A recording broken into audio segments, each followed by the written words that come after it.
In the fall, New England's a really unique area. You've still got the warm water left over from the summer and the cold coming down in from Canada. That temperature contrast can really lead to some big storms here in the Hartford area. In the fall of 2011, there was a combination of storms that led up to a lot of power outages here in Hartford late in October. First, there was Hurricane Irene, which brought 3 to 8 inches of rain to the area, along with some wind, and brought the tree limbs down. On its heels was another nor'easter just before Halloween that brought 20 inches of snow to the area. That heavy wet snow stuck to the leaves that were still on the trees. That brought trees down, and along with that, power lines. Just in Connecticut alone, there were 750,000 homes without power, and that altered the lives of a lot of people. The Halloween storm knocked out power basically for 10 or 11 days. We actually called it the week that wasn't, and everyone just wanted to know when we were going to get power back. Everyone asked the obvious question, isn't there a better way to keep the power supply going during a natural disaster?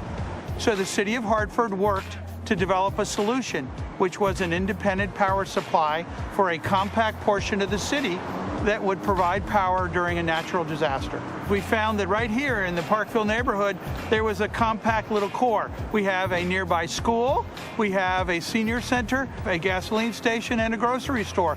All essential resources that people need during a power outage. We work with the state of Connecticut, and the state gave us a grant to develop an independent, self-sustaining power plant that was very compact right here in the Parkville community. A microgrid is an independent power network that is normally connected to the utility grid. Now, what's unique about this is that it can operate autonomously without the grid, utilizing its own power source. This microgrid consists of 5 buildings. It's a community center, it's a library, it's a school, grocery store, and a gas station. During periods of emergency, then they disconnect from the rest of the grid, continue to operate to deliver power to these 5 buildings here in the Parkville community of Hartford. The power source here at Parkville are fuel cell technology, and they utilize natural gas to generate power. The good thing about natural gas is that it is traditionally more resilient than most networks because all of the piping is underground. It's also very clean, so the fuel cell technology, utilizing an electrochemical reaction, only creates power and water. What's really cool about the fuel cell technology is that it was originally developed by NASA for space exploration to generate power and oxygen. We've adopted that technology to only focus on the power. The fuel cell technology was chosen for this specific application because of some of the unique elements it has. For one, it's got a very small and compact footprint. This installation here, it can power up to 80 to 100 homes. The second part is it has almost no pollution, so it has very little impact to the local community. There are a number of ways to solve our energy needs during a natural disaster, but we really liked how our compact fuel cells generate a lot of power for their small size. This is ideal in our dense urban environment. No one likes to go through a natural disaster, but it's smart to plan for one. The city of Hartford, through its microgrid, is well on its way to solving its energy resilience needs.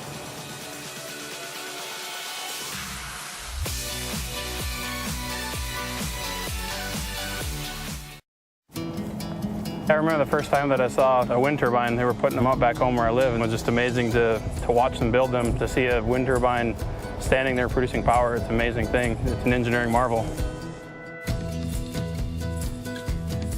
Yeah, I think the winds are coming up with there. I wonder what we're putting up for power. Yeah, it looks pretty good. Yeah, it looks like about 12 megawatts. That's pretty good. It's supposed to be windier tomorrow. We're here at the substation for Bluegrass Ridge Wind Farm, and this is the point where all the power for the wind farm is collected, right here at the substation.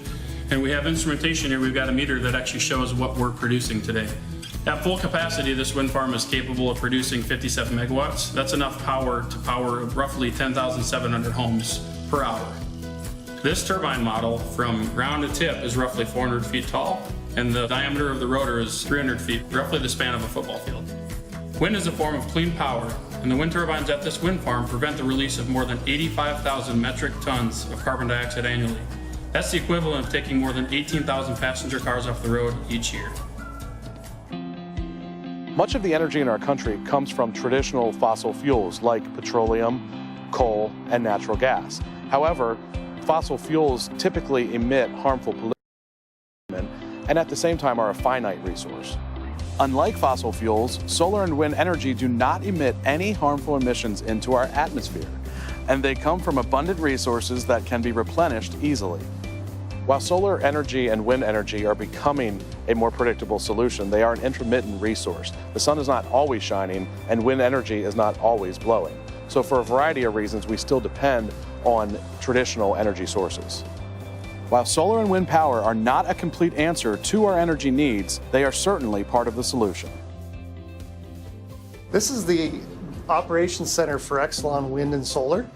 And from here, we monitor the generation of all of our wind and solar farms across the country. Here, let me show you an example. When the power is generated from a wind farm and delivered to the grid, the electricity is indistinguishable from the electricity provided by other sources like natural gas or coal plants. The only way to ensure that your electricity is coming from a renewable source is through the use of a REC.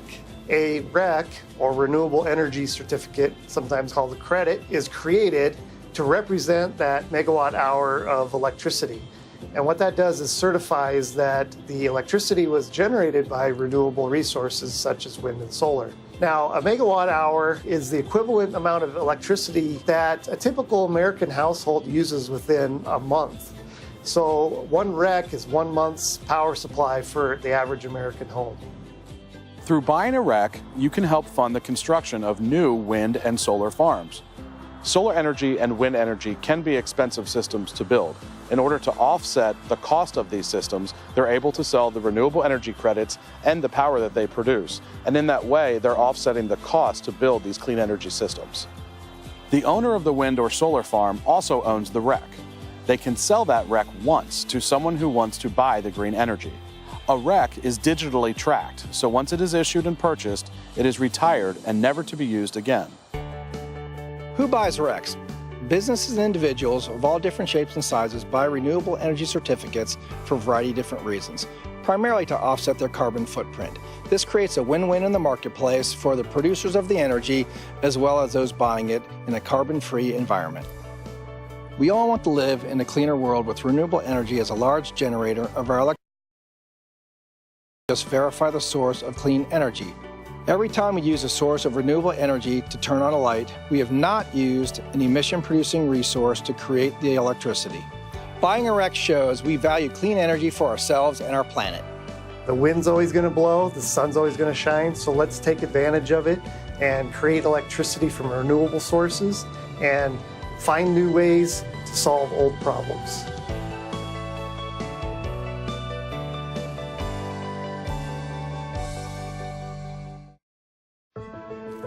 As most people know, water is a big challenge in California. We're in our 5th year of an extreme drought. Now, people are pitching in by cutting back on their water use, but it's really not enough. We need to conserve and maximize every source of water available to us, and that includes wastewater. 250 million gallons a day of wastewater from Los Angeles and 29 nearby cities comes to this water reclamation plant. On an average day, one without rain here in sunny California, this wastewater would fill 400 Olympic-sized swimming pools. And that's a source of water we simply can't pass up. But cleaning up all that water requires an enormous amount of energy.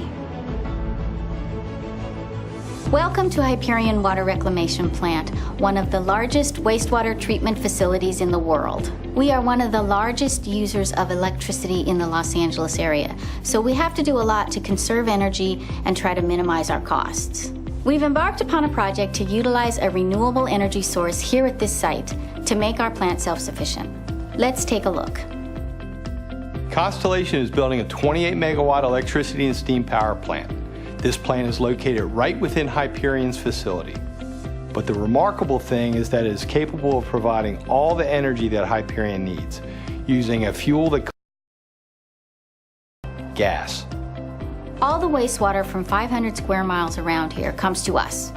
Treatment includes physical, chemical, and biological processes where liquids and solids are separated. The liquids become recycled water. The solids go to the heart of our energy source, and that's our digesters.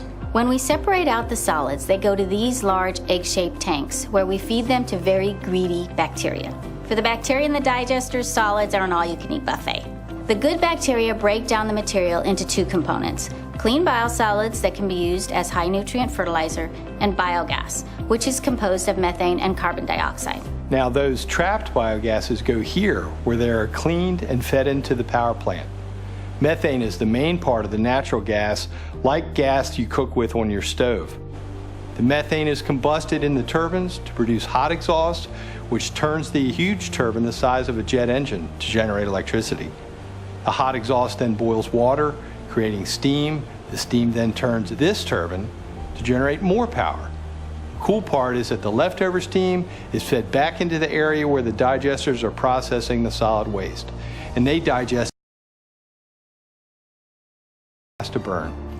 We even use Hyperion's reclaimed water to cool the turbines. It's all one big feedback loop, kind of like the water treatment plant and the power plant are symbiotic animals. Hyperion isn't the first power plant to use digester gas as a power source, but no one has done it on this scale before. It generates all the energy that the water reclamation plant needs. Using biogas fuel instead of a fossil fuel also prevents the release of a significant amount of carbon dioxide, about the same as removing 21,000 cars annually from our roads. The biosolids go to a 4,700-acre farm just north of here that's owned by the city of Los Angeles. We call it Green Acres Farm. At our farm, the crops feed animals at the local dairy farms, animals at the Los Angeles Zoo, and horses at the LA Police Department. A second benefit is the opportunity for recycled water. After some additional treatment, the water is available for landscape irrigation, industrial processing, and groundwater replenishment. We think cogeneration fueled by biogas is a great solution. Through these renewable energy sources, we help create a more sustainable and livable city here in Los Angeles.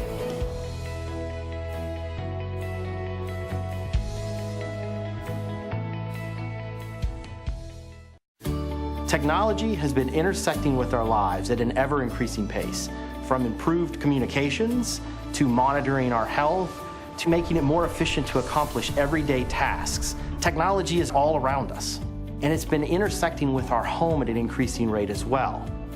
But what if your home could do more? What if you could get more personalized information about your home's energy usage? Across all a home's major systems, heating and cooling, appliances, lighting, electronics, our homes still use a lot of energy today.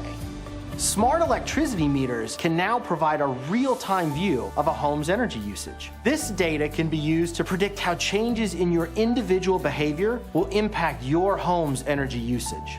By combining software analytics with real-time usage, we can now see how much energy individual appliances are using and when that usage is occurring.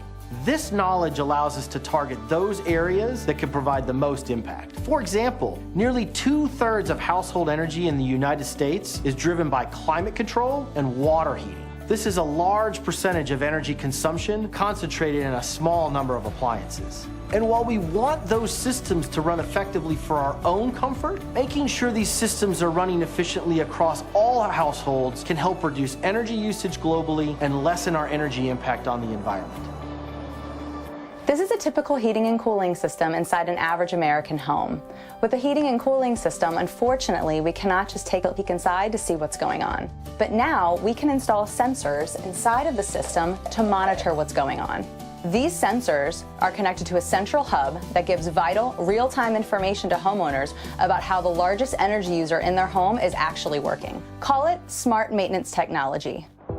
There's one more thing to consider when evaluating your home's energy use. It's called your home's energy envelope. And this refers to how your home is sealed and insulated, because you don't want that perfectly controlled climate that you're paying for inside your house leaking outside. This is a new application of thermal imaging that allows you to see heat actually leaking out of your home.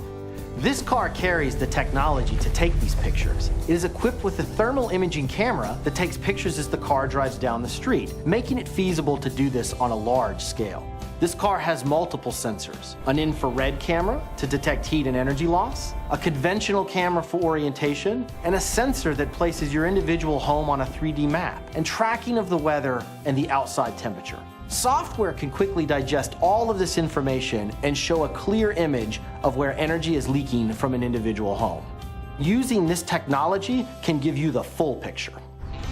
This home is getting solar panels today, so when the sun is shining, it'll be able to generate its own electricity. This system is designed to generate 7 kilowatts at maximum capacity, 70 100-watt light bulbs. If the panels produce more electricity than the home requires, that extra power is sent back to the utility grid. Conversely, when the home needs more power than the system is generating, that extra power can be drawn from the utility grid. And the best part is that all of this is tracked by the utility meter. So technology, combined with access to information, is making homes and homeowners smarter. Even better, when you apply these smart home technologies collectively across a large group of homes, we can have a positive impact on reducing our carbon footprint. It's a pretty exciting time to be smart about home energy.